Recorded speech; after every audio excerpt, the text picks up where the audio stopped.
Good afternoon. I'd like to thank my great-great-granddaughter for the introduction.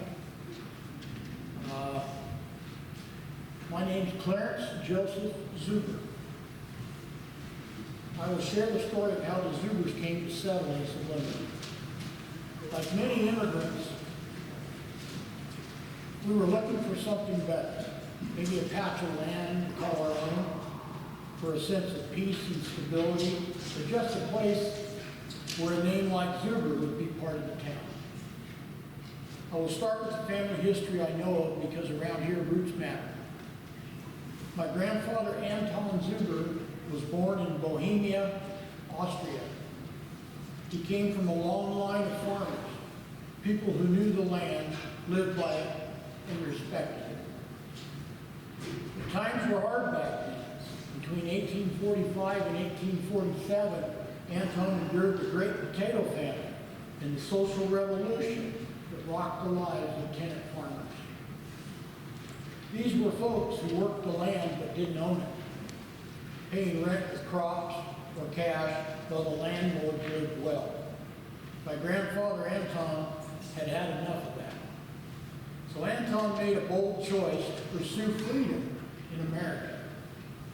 He boarded the S1000013, a steamship bound for new life. After landing in Baltimore, he made the long journey to Chicago.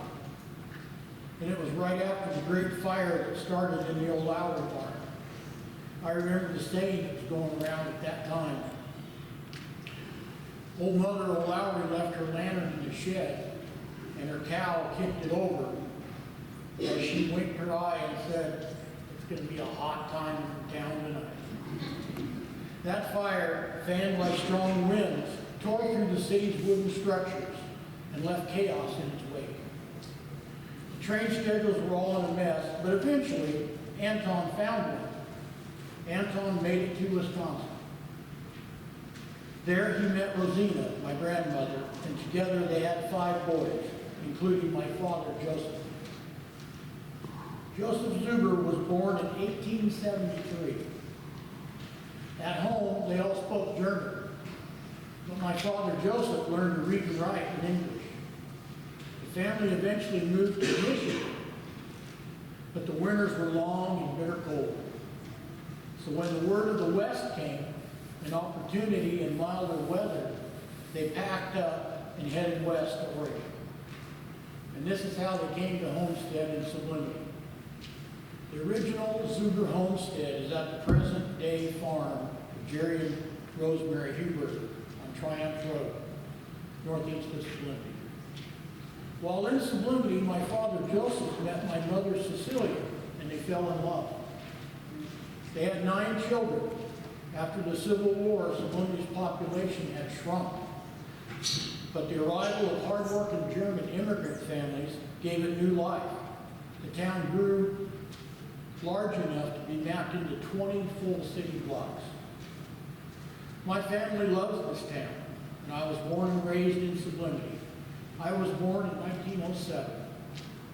I worked the same soil my father Anton did, and every time I walk in these fields and hear the church bells ring at St. Boniface, especially on Sundays, I think about my grandfather Anton Zuber and his journey and the sacrifice he endured to bring us to Subliminal. Farming was in our blood, but another industry caught the eye of a few of my uncles. They started working in the timber industry instead of farming. This was the most dangerous occupation in those days. My Uncle William, everyone called him Willie, was killed in a logging accident. A huge limb fell on his skull and cracked it while he was logging near Silver Creek Falls for the Minden and Etzel sawmill. Willie was only 31 years old and had a young son. This was devastating to his wife and community. My brother Bernard did start working in the sawmill in Bahama because it was less hazardous than working in the woods. Knowing the risk of logging, my son Donald Zuber is still logging for Lulay Logging and farming right here in Sublimity. In the little free time Donald had, he would make wine. And some darn good wine at that. Many would request a bottle or two, especially around the holidays. By golly, let me get back to the early life of our family. I met and married the love of my life, Pearl Dirkler. We were married right here at St. Boniface Church. The Lord blessed us with 4 children, Donald, Marvin, Marita, and Margene. When Pearl and I were first married, I worked as a truck driver for a sawmill. That job was my first real exposure to the logging industry. I needed to find a way to support our young family. We were renting our house for $2 a month, which seemed like a lot back then. Pearl was busy with our children and many church activities in the National Catholic Foresters, serving in the degree team. Eventually, I decided to go back into farming. I didn't earn much, but we always ate well, thanks to the abundant garden, crops, and livestock. I rented the land just like my grandfather Anton had done. I paid $10 a month for the farmland. The hours were long, the work was hard, and minimal pay. I started to burn out and began looking for other options. In the mid-1940s, Pearl and I bought our own farm, 80 acres with a house and barns west of Sublimity on Sublimity Road. We raised mainly beef cattle, milked a few milk cows, and raised the feed for the cattle. Later in the 1940s, the North San Am Highway was built. This connected Salem to eastern Oregon. The highway went through the southern part of our 80-acre farm. In the 1950s, there was a logging boom. It seemed like the right time to go back into the timber business that I had been in years before. With our children grown and out on their own, and my son Donald agreeing to work in the woods for Lulay Timber and manage the farm that Pearl and I owned on Sublimity Road, I decided to partner with Ted Midman and build a small sawmill along the banks of the Pistol River near Brookings, Oregon. Clear cutting was just getting started. Timber was plentiful, and the lumber industry was very profitable. Before long, my son Marvin and I owned our own company, Zuber and Sons Logging Incorporated. I worked there 40 or more years with Marvin and his sons, and we were known for exceeding the standards in reforestation, road construction, protecting streams and wildlife habitat, along with restoring the forest for future generations. In the mid-1960s, I was still living in the Gold Beach area when the president of the San Am Golf Course, Ralph Lulay, called me and asked if I would be interested in selling some of my farmland. 17 acres located south of the San Am Highway on the Zuber family farm, so they could expand their golf course to 18 holes. After further thought, I said yes to the idea. The deal was for $40,000. By that summer, the 18 holes were ready for the golfers. It was way more exciting to see people playing on my former land than just on looking at an empty patch. In the early 1980s, I began to slow down and not working as much. Pearl and I loved to visit with our family in Sublimity and Staten. We would stay with our daughter Marita and our son Donald and his family. They lived next door to each other on the Zuber family farm on Sublimity Road.